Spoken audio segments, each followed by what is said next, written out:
Hello friends, welcome to ரெஜியாஸ் healthy home. இந்த வீடியோவில் பாலாடை கட்டி எப்படி செய்கிறதுன்னு பார்க்க போகிறோம். பால் நல்லா சூடாக காஞ்சி பொங்கி வந்துடுச்சு. ரொம்ப நேரம் பொங்கினதுக்கப்புறம் இப்படி கொதிச்சிட்ருக்கு. இப்போ நெக்ஸ்ட் வந்து அதை ஃபில்ட்ரு பண்ணி எடுத்து வைக்கணும்ல, அதுக்கு நம்ம தயார் பண்ணலாம். அடுத்தது வந்து பால் இந்த மாதிரி கொஞ்சம் கொதிச்சதுக்கப்புறமா நான் ஆஃப் பண்ணிக்கிட்டேன். இது வந்து 3/4 லிட்டர் பால், கொஞ்சம் 1/2 லிட்டர் ஆகி வர வரைக்கும் நான் வெயிட் பண்ணிட்டு இருந்தேன். இது நல்லா கெட்டியான பால் தான். இது வந்து பார்த்தீங்கன்னா பாக்கெட் பால் நான் வாங்கல, இது வந்து பசும்பால். வந்து இப்போ ஹாஃப் லெமனுக்கும் கொஞ்சம் கம்மியாக எடுத்துக்கிட்டேன். இப்போ இதுலேயும் ஒரு பாதிக்கும் கம்மியான அளவு தான் நான் எடுத்திருக்கேன். பாருங்கள், இது இன்னுமே இருக்குது இதில், ஆனால் நான் இது ஃபுல்லாக எல்லாத்தையும் யூஸ் பண்ணல. இப்போ வந்து பார்த்தீங்கன்னா லெமன் போட்ட ஒரு 5-10 செகண்ட்குள்ளவே போட்ட உடனேவே உங்களுக்கு வந்து இந்த அளவுக்கு பால் இந்த மாதிரி உங்களுக்கு கிடச்சிருக்கு.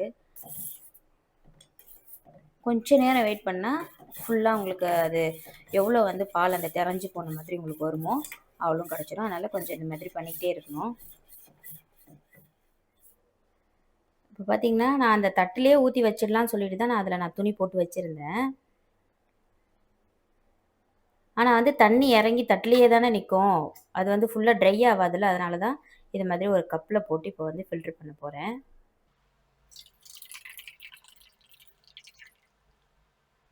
இது எல்லாத்தையும் இப்படி ஒன்றா எடுத்து அப்படியே நம்ம மடித்து வச்சிடலாம். பார்த்தீங்கன்னா இதில் இவ்வளோ கிடச்சிருக்கு. இது வந்து 3/4 லிட்டர் பால். இந்த மாதிரி இது கொஞ்சம் கொஞ்சமாக அப்படியே ஃபில்ட்ரு ஆகிட்டே இருக்குது. இதை வந்து கட்டி தொங்க விட்டு ஒரு நைட் ஃபுல்லாகவும் எல்லாருமே வைக்கிறாங்க. அது மாதிரி வச்சா கொஞ்சம் ஹார்டான பன்னீர் கிடைக்கும். ஏதாவது நம்ம குக் பண்ணலாம் அதில். சமையல் அந்த மாதிரி பன்னீர் பட்டர் மசாலா அந்த மாதிரி ஏதாவது பண்ணுறதுக்கு அது தேவைப்படும், அப்படி பண்ணிக்கலாம். ஆனால் இது பிஸாவுக்கு கொஞ்சம் சாஃப்டாகவே இருக்கிற மாதிரி மசாலாலாம் போட்டு பெரட்டி வச்சுருக்கேன். அந்த மாதிரி உங்களுக்கு சாஃப்டாக இது வேணும்னு நினச்சிங்கன்னா இந்த மாதிரி மெத்தடில் பண்ணிங்க. அதாவது பன்னீர் வந்து கொஞ்சம் ஹார்டாக ஆகிடாமல் உங்களுக்கு ரொம்ப அப்படியே சாஃப்டாக கிடைக்கும். நான் எதுக்கு இப்படி கப் வைக்கிறேன் அப்படின்னு சொன்னால், தட்டு மேலேயே இது வச்சாக்கா இதுலேயே எல்லா தண்ணியும் பட்டு ஃபுல்லாக ஃபில்ட்ரு ஆகாது, இதில் ஈரம் இருக்கும். அதனால் நம்ம இது மாதிரி வச்சிட்டோம் அப்படின்னு சொன்னால் எல்லா தண்ணியும் கீழே வடிஞ்சிடும். அதுக்காக தான் நான் இது மாதிரி வைக்கிறேன். இதுக்கு அடுத்தது வந்து என்கிட்ட ஒரு குக்கர் மூடி இருக்குது. அதை நான் இப்படி வச்சு ஃபஸ்ட்டு உள்ளே நான் நல்லா முடிச்சு போட்டு கட்டியிருக்கேன். அது அவராது. அது அவுந்து போகாத அளவுக்கு நம்ம கொஞ்சம் நல்லா கட்டிடணும். நான் வந்து இதை இந்த மாதிரி பண்ணிவிட்டு இது மேலே ஒரு வெயிட் வைக்க போகிறேன்.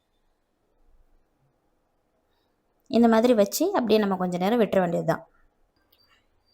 இப்போது இன்னும் கொஞ்சம் டைம் எடுத்ததுனால அந்த எக்ஸ்ட்ரா இருந்த பால் இருந்துச்சுல்ல, ஃபில்ட்ரு பண்ணி மிச்சம் வச்சது, அது வந்து லெமனை வந்து நல்லா அப்சர்வ் பண்ணிக்கிட்டு இப்போ இன்னும் கூட நல்லா தெரிஞ்சு போய் உள்ளே கிடச்சிருக்கு. இதை நம்ம அப்போவே உடனே தூக்கி ஊற்றிருந்தா இந்த பாலடையும் நமக்கு கிடைக்காம போயிருக்கும். இப்போ இதையும் ஃபில்ட்ரு பண்ணி எடுத்துக்கலாம்.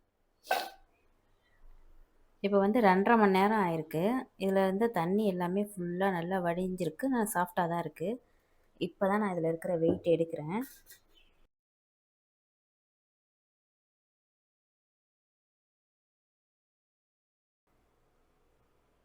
ரொம்ப நல்லா தண்ணி எல்லாமே வடிஞ்சு ரொம்ப சாஃப்டாக நல்லா இருக்குது. இது நமக்கு என்ன ஷேப்பில் வேணுமோ அதுக்கு தகுந்த மாதிரி இதை வெட்டி எடுத்துக்கலாம். நான் இதை கொஞ்சம் குட்டி குட்டியாக தான் வெட்டி நான் பீஸாவில் வைக்க போகிறேன். ஏன்னா நம்ம பீட்சா வந்து கடிக்கிற எல்லா வாய்க்குமே பன்னீர் துண்டு வாயில் வரணுன்றதுக்காக தான். உங்களுக்கு எந்த ஷேப்பில் எவ்வளோ பெருசில் வேணுமோ அந்த மாதிரி நீங்கள் கட் பண்ணி எடுத்துக்கலாம்.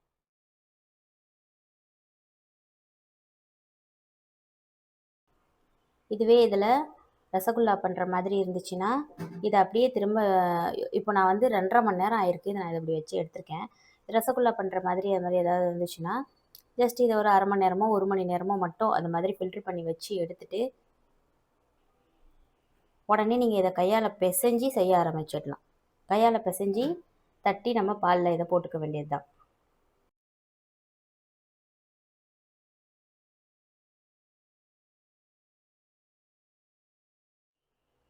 இப்போ பார்த்தீங்கன்னா நான் இந்த மாதிரி எல்லாத்தையுமே வெட்டி எடுத்தாச்சு. ரொம்ப ரொம்ப சாஃப்டாக நல்லா இந்த பன்னீர் இதெல்லாம் வந்திருக்கு. நான் இப்போ இதை பீஸாவில் வைக்கிறதுக்காக இந்த சைஸில் எல்லா வாயிலையும் நம்ம பீஸா எடுக்கும்போது பன்னீர் வரணுன்றதுக்காக இந்த மாதிரி குட்டியான சைஸில் கட் பண்ணியிருக்கேன். இதை வேறு ஏதாவது பன்னீர் மஞ்சூரியன், பன்னீர் கிரேவி, பன்னீர் கறி இந்த மாதிரி ஏதாச்சும் பண்ணி நீங்கள் சப்பாத்திக்கு, இடியாப்பத்துக்கு அந்த மாதிரி கிரேவிக்கு நீங்கள் தொட்டுக்கிற மாதிரி இருந்துச்சுன்னா இன்னும் பெரிய பீஸா கூட எடுத்துக்கலாம். அது வந்து நீங்கள் சாப்பிட்றதுக்கு உங்களுக்கு என்ன டேஸ்ட்டில் எப்படி வேணும்னு தோணுதோ அதை பொறுத்தது தான். கட் பண்ணுற சைஸில் இதோட டேஸ்ட் எதுவும் மாற போகிறதில்ல.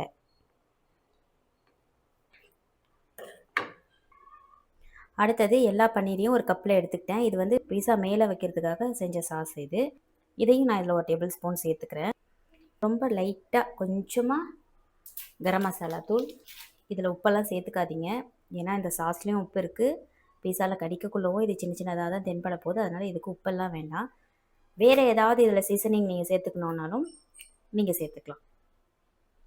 நான் வந்து இவ்வளோ தான் பண்ணேன். இது எல்லாத்தையும் பண்ணி நான் இந்த மாதிரி எடுத்து ஊற வச்சுட்டேன். இப்போ வந்து பீஸாவுக்கு வந்து மாவெல்லாம் ரெடி பண்ணிவிட்டு இதை எடுத்து நம்ம அது மேலே வச்சிடலாம். Thank you viewers. Happy healthy home.